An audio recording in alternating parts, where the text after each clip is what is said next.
Hi everyone, Stepan here. I'm going to show you how I lost a game in 10 moves, maybe even less. This is the quickest defeat I've ever had in a serious game. This was played on Lichessladders, where I arrange games against people, serious training games. I'm a part of the 60+30 rating ladder, and it's important to me. You can find the link below. It's completely free, and if you're interested in playing very serious games and not just random online blitz, then that's how I do it. So I was playing a Brazilian national master, I believe, an experienced player, and I was preparing for him, and I noticed that he only plays the Jabava London. So I decided to mix things up and play the Dutch, because the Jabava doesn't work against it. And his games that I did manage to see online, he would play Nc3 and then struggle against the Dutch. So Nc3 is the Raphael variation. It's very, very normal. And after knight f6, usually people play g5. That's the move. And he played bishop f4. And I remember thinking, how stupid are you? The guy plays the Jabava all the time, and you don't prepare for bishop f4. I have prepared a bit, but a while back. And since he plays the Jabava, I was just struggling to remember the ideas. Luckily for me, I did manage to remember some of it. So I played e6, which is the best move, and he played g4. And I remember analyzing this, and I remember that you should take that pawn. In hindsight, if you turn on the engine, taking the pawn fg is the best way to play. Knight g is also okay. Knight g allows e4, of course. So I took with the f pawn. And the idea, of course, is that the bishop is going to come here, or the queen. The knight's going to come out, and white wants to destroy me. So white played h3, and at this point I was completely out of book. This is move 5.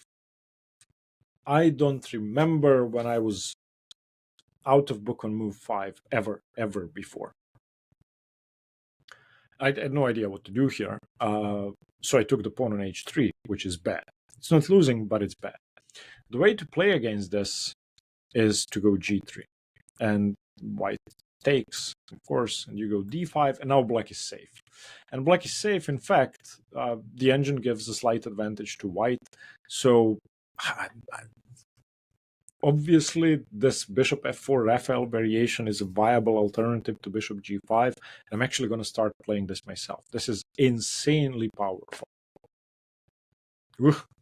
Okay, so I played h3. Even if I'd played g3, white would have been better. But after gh, queen d3, I realized that I don't really have any moves here. What am I supposed to do? And white's going to take on h3 with the knight, of course, and white wants to play knight g5. On the other hand, c7 is hanging if I move my queen. d5 is coming if I play knight c6. Knight e4 is coming. How do I prevent that?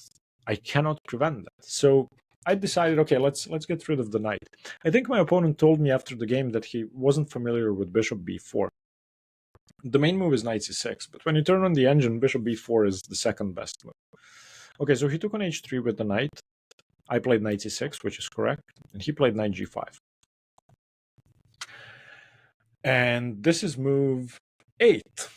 Black to play and not lose. I challenge you to survive this with black. To be honest, I'd assumed that I was losing already. And of course, white's going to take on h7, and that's about it. There is a way to survive, be worse, but survive. So the way to play this is queen e7. You need your queen in the vicinity of the king, completely disregarding the fact that c7 is hanging, and then, the line goes knight h7, knight. Of course, now white threatening knight f6 check, winning the rook, so I have to trade.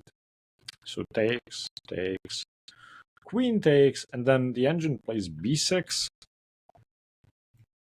And this is supposed to be about +1, +1.5, but black survives. it's an awful position.